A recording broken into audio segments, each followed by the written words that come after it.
remember? I do.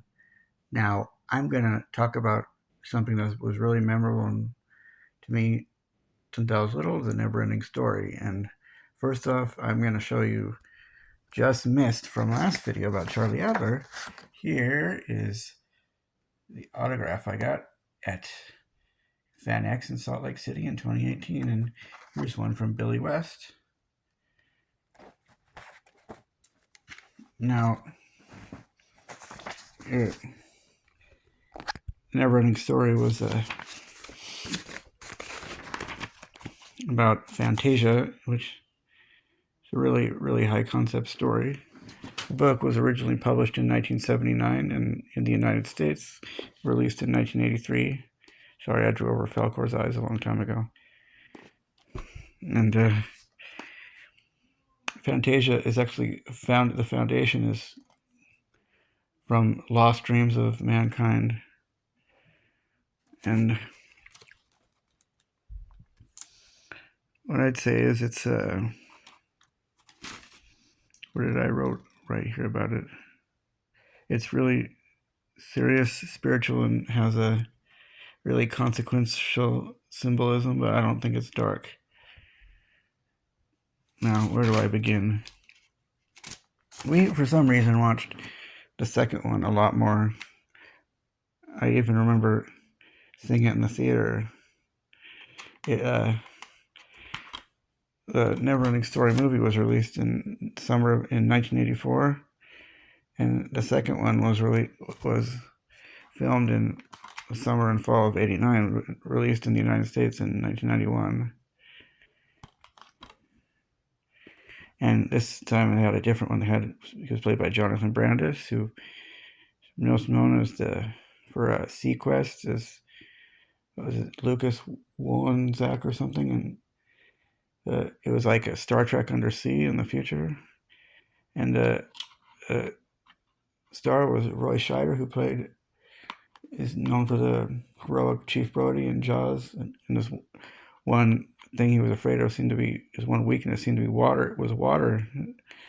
And he overcame that later in the movie before he says, "Smile, you son of a," and it blows him up. But so in the second movie, he's like a regular seaman. So it makes sense that he played the captain, kind of like a Captain Kirk or Captain Picard. Sequest didn't last too long, maybe 3 seasons, but Jonathan Brandis was also known for like Ladybugs and Stephen King's It as young Bill and Stepfather 2 and Sidekicks. Yeah, he usually played troubled kids, and really sadly, we lost him in 2003 at the age of 27. But that's another story. That's what the NeverEnding story, one of the repeated things it says in the book. What I'm going to do is look at the books and the movies, do a side-to-side comparison. Yeah, apparently we didn't like the second one as much, but this was a pretty criticized movie. Leonard Maltin said it was pokey and cheesy, and anyone who saw the first one was bound to be disappointed. But he wasn't taking into account people that read the book. These movies kind of seem like kids' movies, but they're meant to be family movies. But this book is a young adult book, and some said it was for readers between the ages of 18 and 35. But I even remember going to the video store when I was 5 or so, and we'd be like, "I want to rent the NeverEnding Story, the first one." My mom's like, "Yuck." She liked the movies quite a bit, a lot, but the werewolf Gamork scared the daylights out of Patrick. And years later, when I was about 10 and a half, when we had Prime Store, I was watching this one, and Pat's like, "Oh, this is PG-13, isn't it?" My brother. And I'm like, "No, it's PG." He's like, "Well, I remember the first one was PG-13, I think. It had a werewolf. And, there was some bloody stuff in it, in that particular scene." And, about 2 years later, I was at my own friend's house I told you about, and I walked in at the end of the movie where Bastian was riding on Falcor, and he's scaring the bullies away and having them jump into the trash can. He's like, no fair. This video only had like 20 minutes of the movie. And I'll get to that in a minute, why I was misled or naive that same way. But it's the same kind of concept with me and Sonic the Hedgehog 2, which we got for Sega Genesis. When we got our Sega Genesis, that came with it. That was released in 1992, and the original was released just a year and a half earlier. And a few months after I got Sega Genesis, I finally rented Sonic the Hedgehog 1. I had been familiar with Sonic the Hedgehog 2 for over a year, and I made that comparison with about the NeverEnding story to Sonic the Hedgehog. Like, it was the scariest, it was the most intense, it was maybe the darkest, the most intense. But Sonic the Hedgehog 2 was, it had Green Hill Zone, Chemical Plant Zone, Aquatic Ruin Zone, Casino Night, Hilltop Zone, Mystic Cave Zone, Oil Ocean, Metropolis Zone, and the Sky Chase and the Winged Fortress Zone, and finally the Death Egg Zone and space. That was like epic. The critics said Sonic the Hedgehog is impressive. Sonic the Hedgehog 2 was more impressive, but maybe Sonic the Hedgehog 1 was the most dark, and the music like had kind of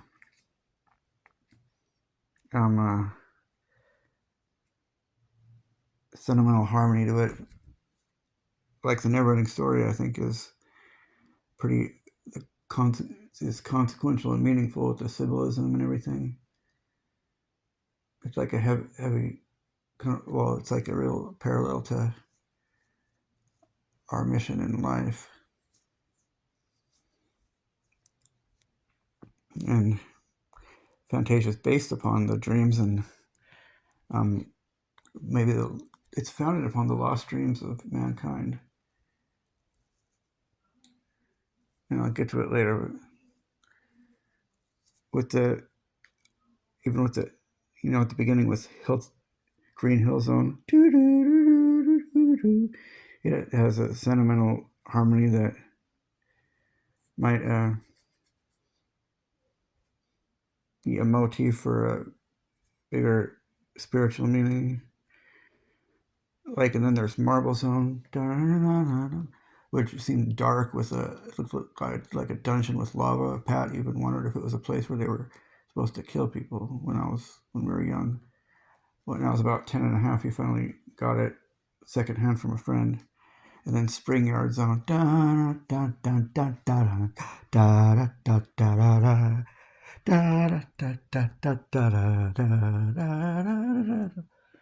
It just seemed like a peaceful break at nighttime when you're in the city and creatures were jumping at you. And then Labyrinth Zone, boy, that was one of the hardest levels in Sega, maybe. And the bad guy, the boss Robotnik, it looks really difficult. Like, you have to dodge the spikes and get air bubbles while attacking Robotnik rising up from the water. But really, all you have to do is make it past that little part of the maze with the spikes and make sure you get air bubbles. You don't even have to defeat Robotnik. I don't even know if it's possible at that level. And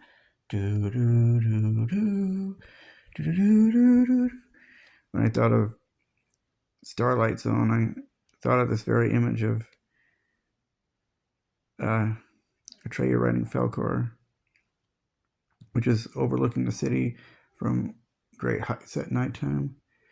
And then Scrap Brain Zone was a pretty really intense finale, like in a industrial park with intermittent flames that blow on you from the top, and you have to walk across tiles that spin, and you have to jump on tiles blocks midair, and then they disappear, and you have to walk across those like moving conveyors with the saws that come down on you and stuff, and go underwater and have to pick up air bubbles. But the boss on Final Zone was kind of anticlimactic.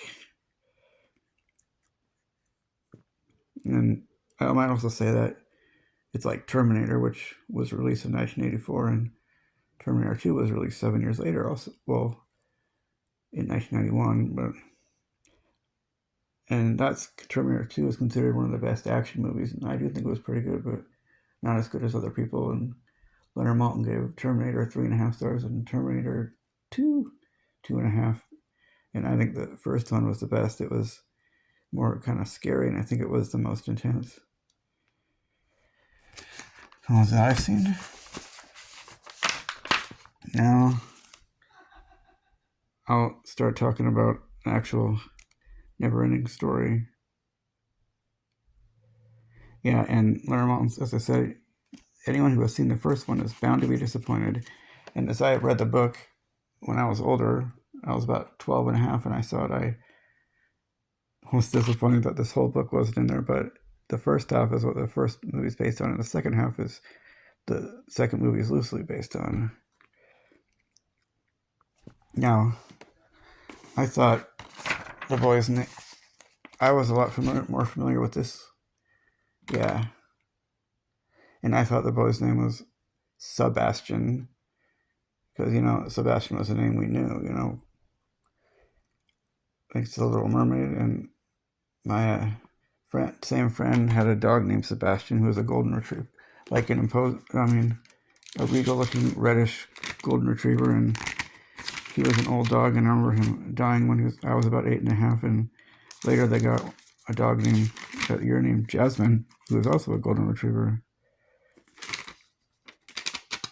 And I've multiple times compared Falkor, Black Dragon, to dogs like the Betsy dog I've told you about, the yellow lab, and white or cream yellow lab, and a white schnauzer named Snowball that my friend's sister had when I was in my 20s.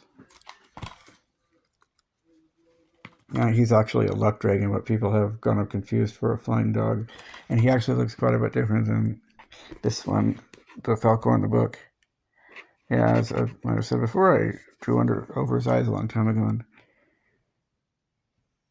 it was after that time when I was about 12 and a half and my friend was about a year older. I wanted to check it to see the NeverEnding Story, the first movie, and I don't know why, for some reason I decided to check out the book first, and not long later my mom bought this for me, and I've had this book 25 years now, one of the oldest books I still have.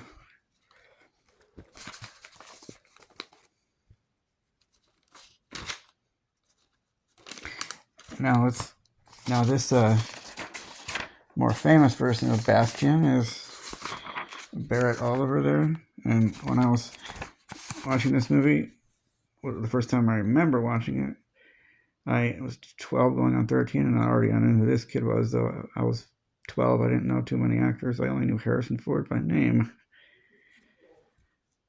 And, he was also in Cocoon as the grandson of Wilford Brimley's character, and he was in the movie The Acronym Daryl, about a robot boy, and he was in The Secret Garden as the kind of enchanted Boy Scout-like character that talks to animals, Dickon Sorby.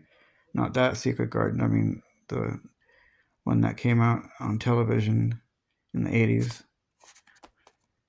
And, his last movie was in 1989, and he later grew up and became an artist, and he does art in Los Angeles.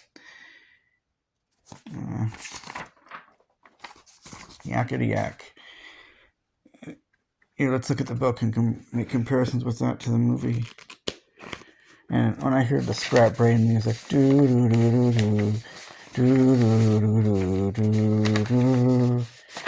I actually thought of some of these creatures down here. There's Ingiwuk, the elf-like creature, and that's Vlaslavu, I think. I don't know what you call him, but I don't know, he traveled around holding on to like a bat-like creature. And I used to always think that was Gamorg, but I believe that's Vlaslavu.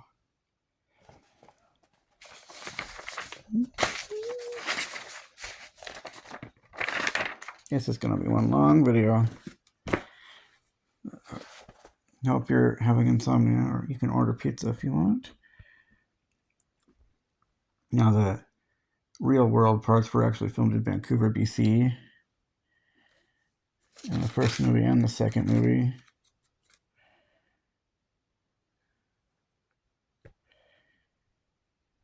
And Nostalgia Critic did a really funny review. He loved the NeverEnding Story, but he humorously lauded part 2. And the first part is, where he goes to the bookstore and meets Mr. Coriander and finds the NeverEnding Story. But in the movie, they show a scene with his father, and it didn't seem like they cast famous actors in the movie. But we briefly, one person I found about when I was a lot older was Gerald McCraney, who played Rick Simon in the detective show about the two brothers, Simon and Simon, and he played Major Dad.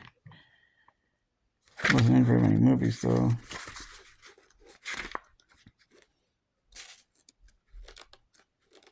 Now, the star of is actually the main character. The top billed is actually Noah Hathaway, who played Atreyu. As the story, this story is like, about most. It's pretty much Bastian reading the story and Atreyu being the hero in the story. Noah Hathaway here was also kind of a famous young actor. He was also in the movie Troll, which came out a couple years later.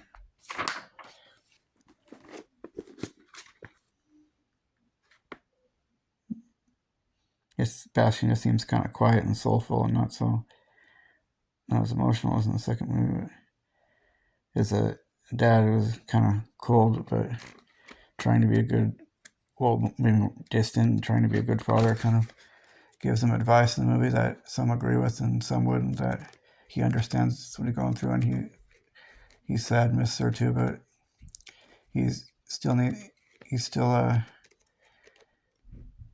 that doesn't mean he can give up on school. He still has to get the job done.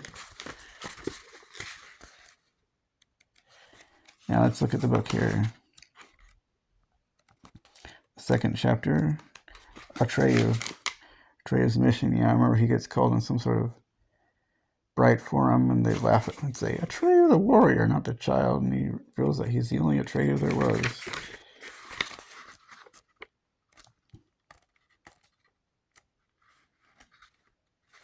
More of the ages when I remember in the book he talks to the turtle and she has a cold and she kind of has an aversion to kids. And it seems like he talks to her and gets discouraged about something. Then Igrim of the Many. But it's like a talking spider creature, I'm thinking. It's and Fantasia is like kind of ethereal land with a kind of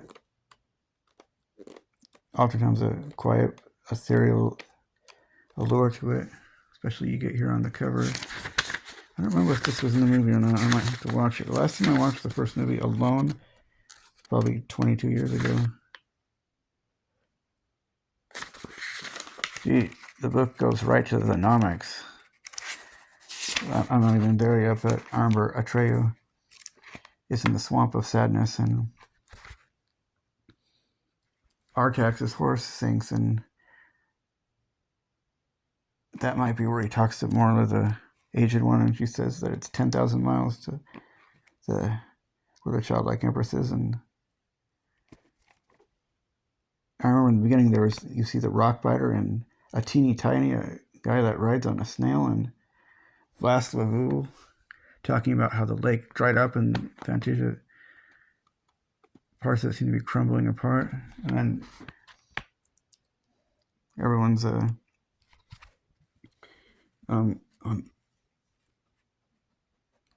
really is discouraged about the doomsday, about Book of Fantasia, and we don't see Rockbiter or the teeny tiny and Night Hob and stuff, which is the last level. We don't really see them much, but I remember soon after hearing how far it is in the Swamp of Sadness, Atreyu always almost succumbs to it and sinks, but in a really moving Deus Ex Machina is when Falkor shows up and rescues him with the nighttime, and the nighttime and the really wonderful relaxing harmony music Dun, dun, dun, dun, dun, dun, dun. I think it's a really moving moment. Like, also reminds me of the song Alabama sang in 1993, "Angels Among Us." We believe there are angels among us. They come to us from somewhere up above. They send to us from somewhere up above. They come to you and me in our darkest hours and guide us with the light of love. Those are kind of the analogies or comparisons I said if I was praying for people in those predicaments, in a symbolic sense. Good night. Good night. And then he meets Inglewook, and he's an adventurer he has a telescope, and he has a sassy wife. They were elves.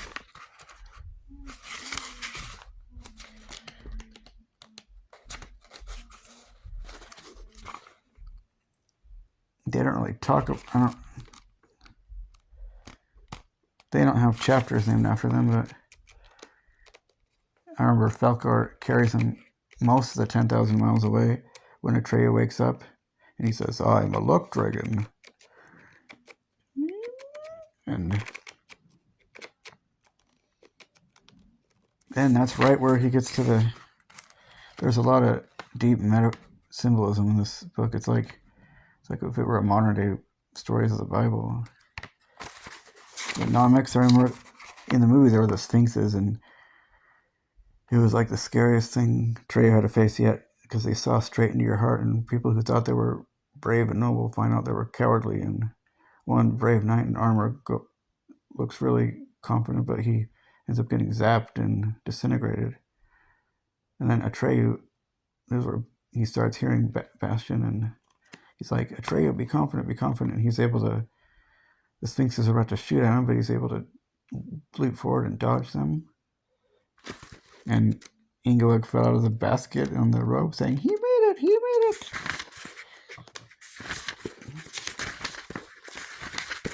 And the 3 magic gates. And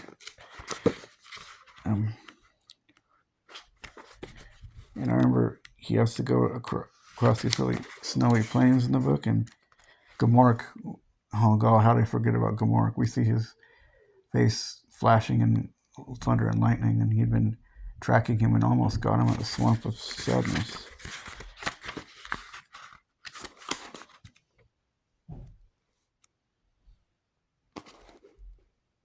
And I remember him and Falco were flying over like a sea of hope and a sea of possibilities, and his Aran falls in there, but Falco was able to retrieve it. I remember this from the movie, but Spook City, this is where he finds Gamork, and he says, "I am a warrior, I will not die easily." And it looked like it was over for Fantasia, and it was doomed, and so he said, "Come for me, Gamork, I am Atreyu," and then he kills him in a gory battle.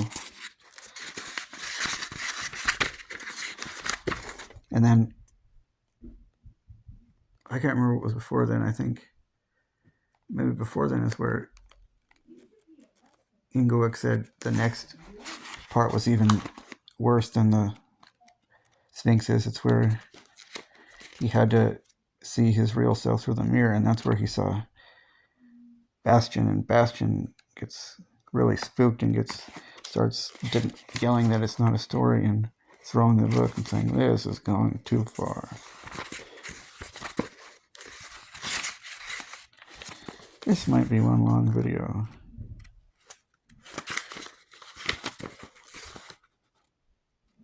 And then Fantasia, we see the characters yelling in distress and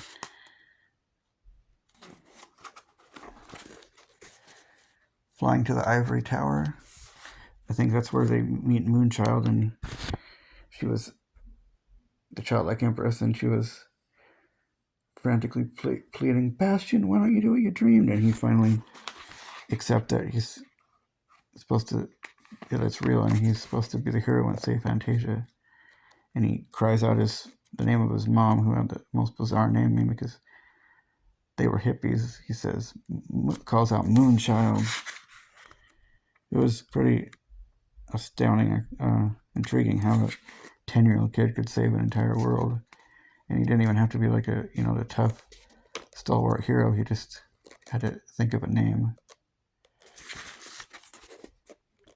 And that's the first half of the book. And we see him meeting, I don't remember the old man of Wandering Mountain in the movie. That's apparently the man who transcribed everything that's happening. And we do see, like, on the back of the cover, he meets a childlike empress, and she gives him a bright little seed. And we see him wish for Pearl in the Night Forest, which is like a forest out of a dreamscape, where some of them are hundreds of feet in the air, and you can walk across logs and bound from tree to tree. We don't really see that, but we hear him name the place Pearl in the Night Forest, and then we see him given the bullies that come up, and it's writing on Falkor, and it says, Bastian had many adventures, but that's another story. Just like he says in the book, and I'll get to how it seems disjointed later. It implies that everything in this book happened, it just didn't show it because the movie focused on the first half of the book. But in fact, what was the second movie took place 2 or 3 years later with Jonathan Brandis, and he had moved on and become a blonde-haired kid, and they had to change actors except for Thomas Hill, the librarian. And this time his dad was played by John Wesley Shipp, who was perhaps most known for playing the Flash. And this movie was released a little later in the United States in February of 1991. It's like maybe it was meant to, so it would coincide with the Flash. And yep, that's actually a picture of me right there with him, meeting him at Van X. And I got a autograph here with him. And here he was like played more a part in the story.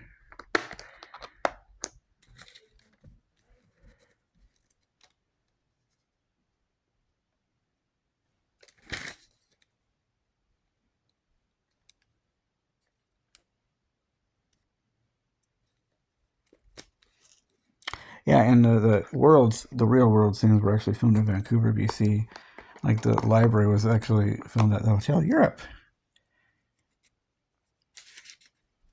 And as Nostalgia Critic pointed out, the loopholes, why would Bastian be afraid of heights? That's one of the themes in the story. He's afraid of jumping from a diving board and it looks like he doesn't make the team, and the coach calls him says, high wimp factor. And here his dad was a pretty good dad, seemed like a devoted, caring dad, but he was kind of distant and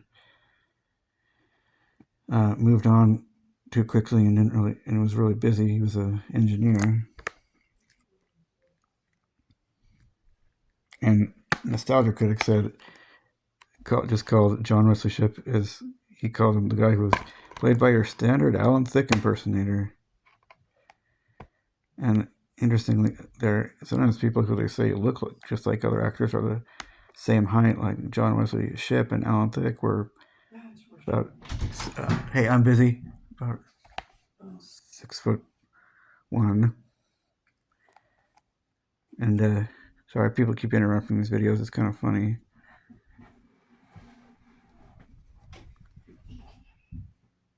And yeah, where am I going now?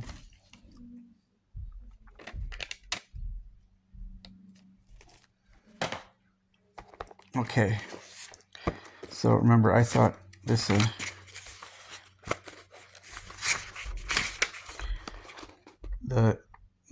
both of these books were in the movie. I didn't understand were part of the first movie, so it would make sense how my mom said it was the scariest and the most intense.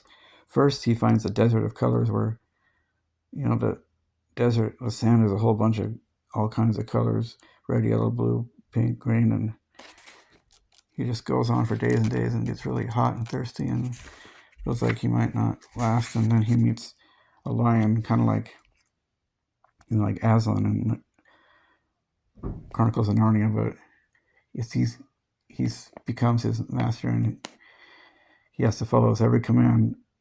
But the desert, he can't take him out of that desert. The desert goes with him, and he later takes him to his cave, and he falls asleep and turns to stone at night, so Pearl and the Night Forest can prosper at nighttime. And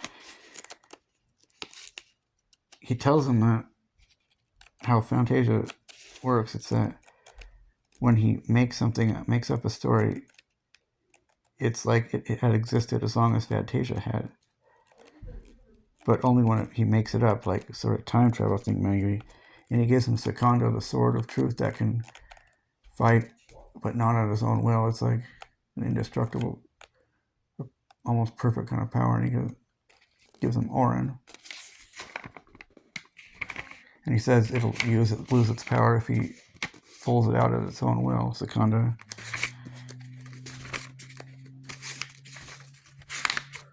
And then he gets to the Silver City of Amarganth. In the movie, it was Silver City, and the people in Silver City pretty much are as described. The people in the NeverEnding story too, they're pretty much as described in the book here. But in this one, he meets three, classic dashing hero types: Hero Heinrich and Hisbald, Hicreon, and Hydorn. One of them had red head. I think Hisbald had red hair and was the more delicate one.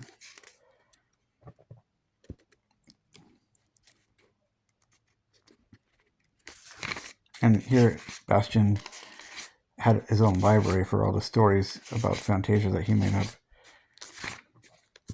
And this is just a pretty weird, surreal story. And he really upstages him in a fighting duel. And a duel with cards, Hero Heinrich. And this is where he made up Smurg. And I'll go on to say, I think Smurg in the movie, he wishes for the most horrible flying dragon in the history of Fantasia, and that's really saying something considering Fantasia had been around as long as humans had. And I think that was the best scary looking dragon I'd ever seen. And the armored giants.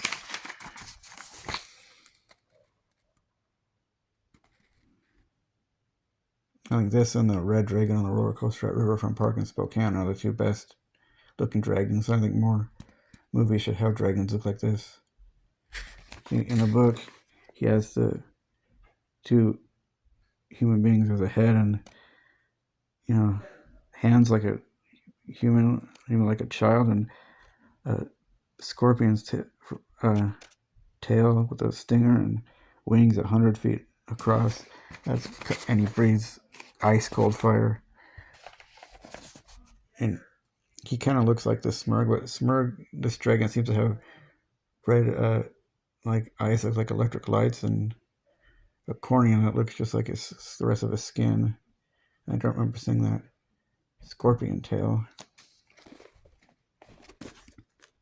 And Bastian made him up, and he became but in this book, he kidnapped maidens and held them for like their entire lifetime. And here, Hero Heinrich, and the river was surrounded by a body of acid water. And Bastian and Hero Heinrich and his pals, Hydorn, Hisbald, and Hicreon. And a difference between the book and the movie is that in the book it's called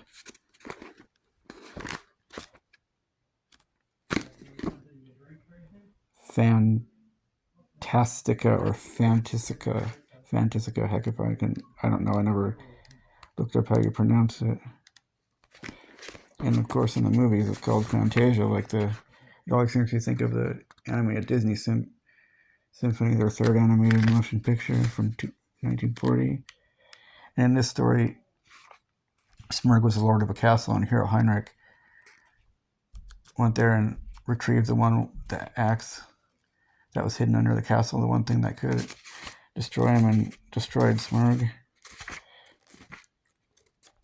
And then him and they're the three travelers, Hydorn, Hisbald, and Hicreon, and they sleep in a cave one night, and they meet a car. He's like these big worm-like creatures, and Bastion that like worship or look up at this big pinnacle thing, and Bastion turns them into schlamoofs, like creatures that look like butterflies and clowns, and they're pretty devious.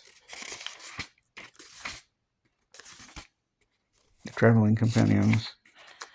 Yeah, this is just a long saga of a story. It would be like, it's like Gulliver's Travels. Like, if they adapted this whole thing into a movie, it would be 3 hours long, like the Ted Danson movie from 1996. But then there was the silly Jack Black movie from 2010, and that was only an hour and a half, and they only uh, focused only on it. Only showed the Lilliput, not the island with the horses and the giants and stuff.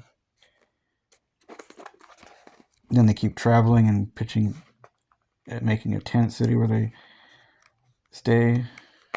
Like, and he gets a whole caravan of. These are some of the funkiest characters I've read about, like a blue djinn with the head of an eagle, and a guy who's like a tree but has 4 faces that for each mood, and I guess Tri-Face from the NeverEnding Story movie.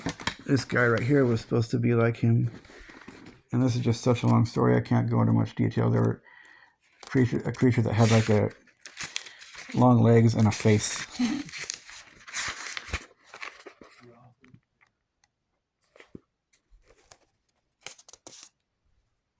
And in the movie, Smurg just gets zapped when they chase him, and they meet Rockbiter again, and this time he has a kid.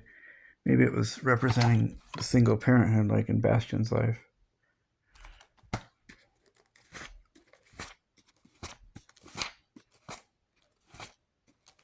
And then they finally make it to the Seeing Hand, and they meet Zaid, the evil sorceress. And in this book, it's quite a bit different. She has the armored giants, but they go into a lot more detail. They rode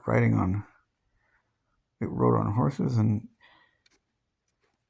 then Bastion just had a huge caravan with the 3 heroes in it, and all kinds of weird creatures and beings. And this is kind of what went down in the movie, where Bastion climbs the castle and rescues Atreyu from being captured and dangling above a pit. But in the book, it was hero Heisbald, or Heinrich. And in this book, in the movie, Zaid makes it so with every wish, Bastion loses a memory. But in this book, any human who uses the amulet arm loses a memory. And it's not about some sinister plot.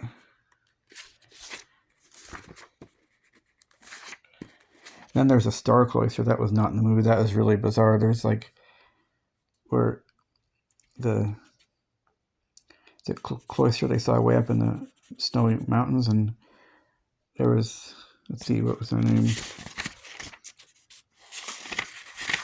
Like Ushatu, the mother of intuition, and Shurkaru, which she looked like had the body of a human and the head of a owl, maybe. And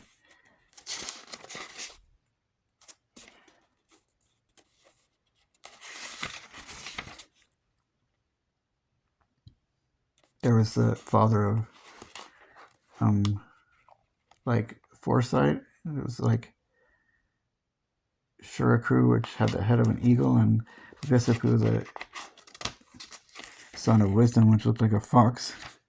And then seemed like something out of Harry Potter, the castle where they spend several days and nights. Bastion, Falcor, and Atreyu, his 3 traveling companions. And he tells them that, ultimately reveals to them that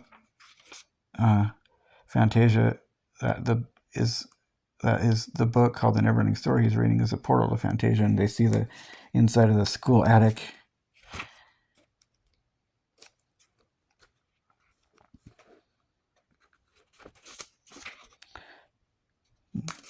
I don't remember if Atreyu went there up on the mountains. Yeah. Oh yeah, no, it was him and the three heroes. He actually started reprimanding Bastion, and kind of a creepy part is this: it's like we see like Bastion lose himself to the darkness of Orn, and he becomes like a narcissistic dictator because he's like, you know, Azaid treats him that way, like he's the Lord of Fantasia. Like he tries to take over Fantasia and become the childlike emperor, and he has a falling out with Atreyu, which happens right about here. And in the book, it was done differently. The Battle of the Ivory Tower. Yeah, in the book, Atreyu and Bastion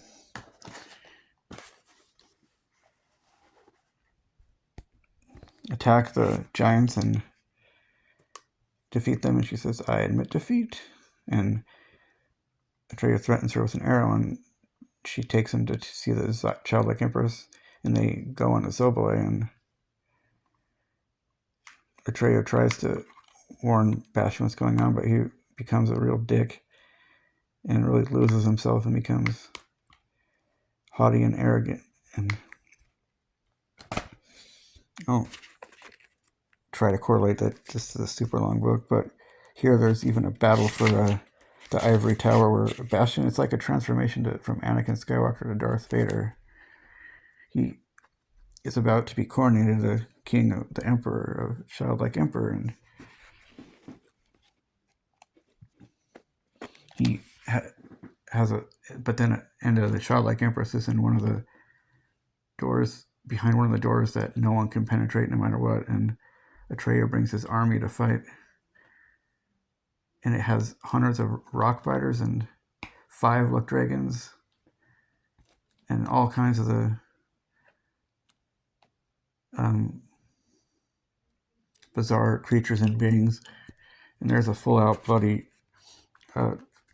war. And like in the movie, he thinks Atreyu is jealous and lying to him when they fight, and up on a little hill, and Atreyu falls on the rocks and was out cold. And in this one, he tries to stab Atreyu with Secunda, but then he realizes he lost its power because he tried to draw it out on his own will, and Atreyu ends up getting stabbed in the arm, between the arm and the chest, but not killed, just injured.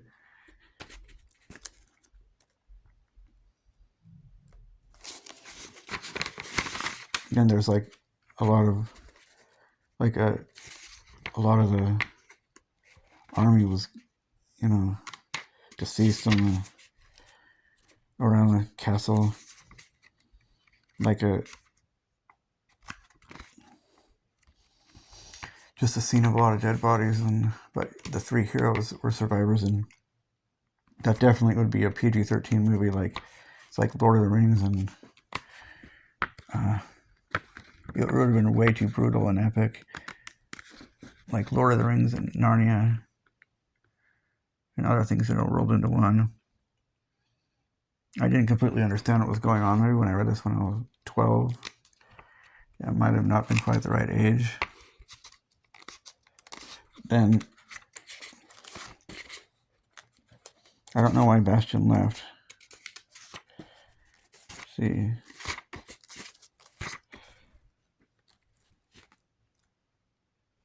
Yeah, and then the armored giants were like the giants in the movie. And that was another one of the reasons I seemed to like this so much was the giants. And I remember that I thought they were pretty scary. And when I was about 6, I asked Pat, because we'd heard about how you get bigger when you grow, when you sleep a lot at night. I'm like, how long do you think giants sleep? He's like, 5 million days. Yeah, that would add to about 13,000 years. And at the time I confused these things with the evil spirit being from Ernest Scared Stupid, but they didn't look that much like they looked like trolls. They were trolls. And Atreyu makes like an army out of Fabergé eggs. They look like toys, and for some reason I got confused with Ernest Scared Stupid, where another thing that looks like that you buy in stores, milk was the secret weapon. Milk is what killed them in the NeverEnding Ernest Scared Stupid, which came out about the same time.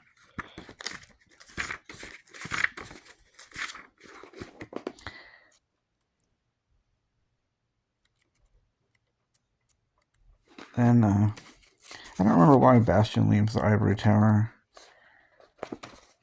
I have to look ahead and see.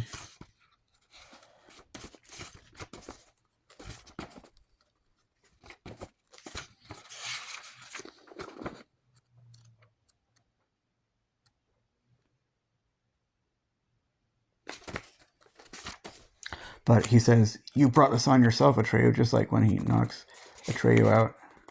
And in the movie, I remember one of the memorable lines, his dad started reading the book, which was a really nice touch, I think. And I remember he said he hops on Artax and he's like, "A horse? He can't ride a horse." But in the magical land of Fantasia, that was different. I think his dad started seeing everything that was happening in the book, just like Bastion did in the first movie. But one thing that was not written right is when he discovers Atreyu in the first book, he says, "A little boy." First of all, boys don't seem to call boys boys, they seem to call them kids. And why would a 10-year-old boy call another 10-year-old boy a little boy? And this is a really whacked, warped, kind of weird book.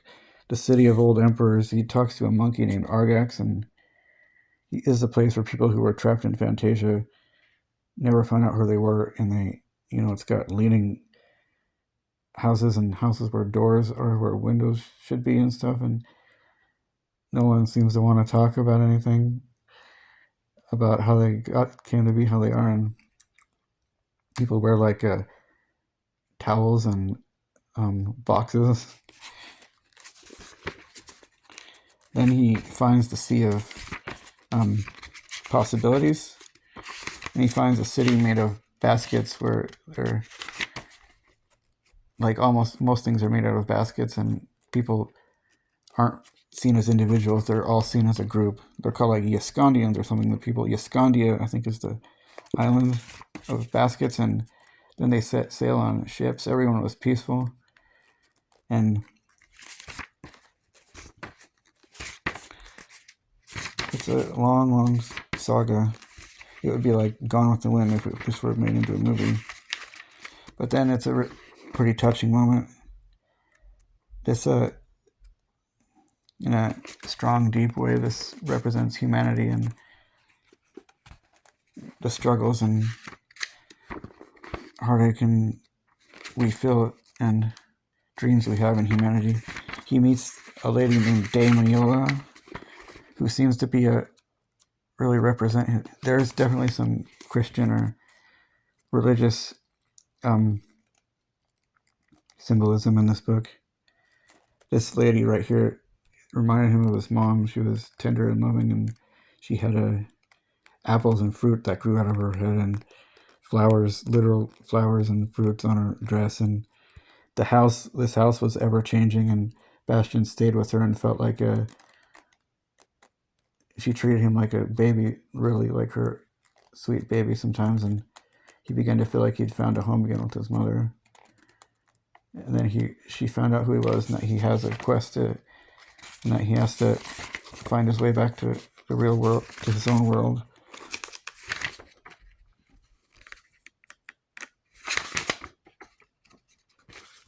And he meets the picture mind by a guy who's like, looks like he's made out of lava, pictures of people in their lost dreams in a mine.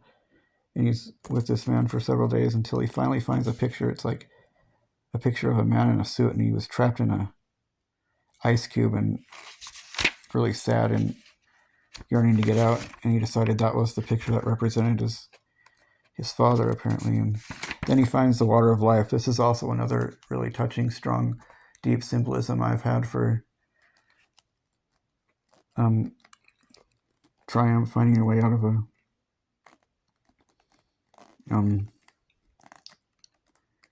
really trying a pivotal time in your life, or like an oasis in the desert when you are like really at the end of your rope, like the threshold that takes you back to your world, to start anew and make amends. And the water of life, that's where he, as you can see back there quite a while, he lost his dark, arrogant side and he had forgotten everything about his life from where he came from, his mother and his father. And this water of life was guarded by these two giant snakes who were biting each other's tails. If they let go, Fantasia would be destroyed, but Falcor and Atreyu come with him. And he hesitantly goes in the water of life, but then he splashes around and remembers who he is again. And Atreyu promises to fulfill these stories that he created. And he finds that his biggest wish was just to be able to love and to show love to other people. It just really is like a modern day scriptures. And he makes it back in the book.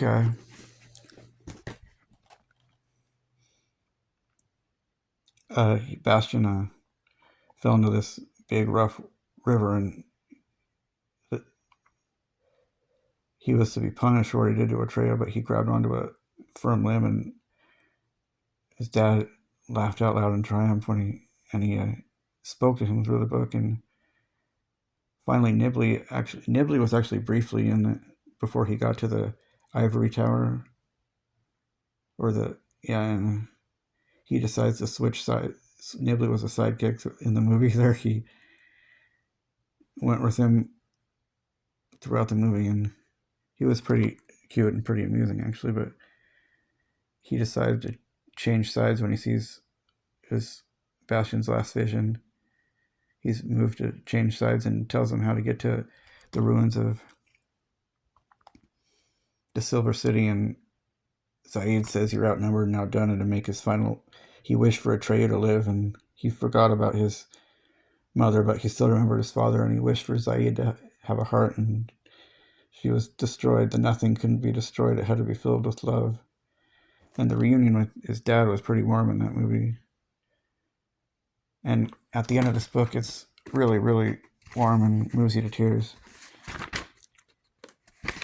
It talks about really canceling the day and having a real school and work and having a real day to celebrate, and going on a nice trip out in nature and going to the zoo and going to the theater, or having the best lunch there was, and going to the zoo, going to the theater later. And he cried when he saw him arrive, and told him all about the story, and he really understood and knew exactly what he went through. But one thing that was disjointed is that I thought this all happened in 94 minutes. The first part of the book seemed like it moved along pretty quick, and like it could have moved on, taken only half an hour, so I could believe that this all happened in 94 minutes. Now it would really make sense why my mom said it was the most intense. It was the scariest. But after reading this long book, I was disappointed when I first remember watching the movie when I was 12, almost 13. That doesn't mean I didn't like it. And for some reason, there was a lot of similarities between this, and for some reason, I didn't understand that these things are what happened in the second movie. The giants, Bastian going mad with power, and wounding Atreyu and the dragon. But I guess in the movie he was a little different looking, and him reconciling with his father in a really warm, touching reunion. Well, that's another story and should be told another time.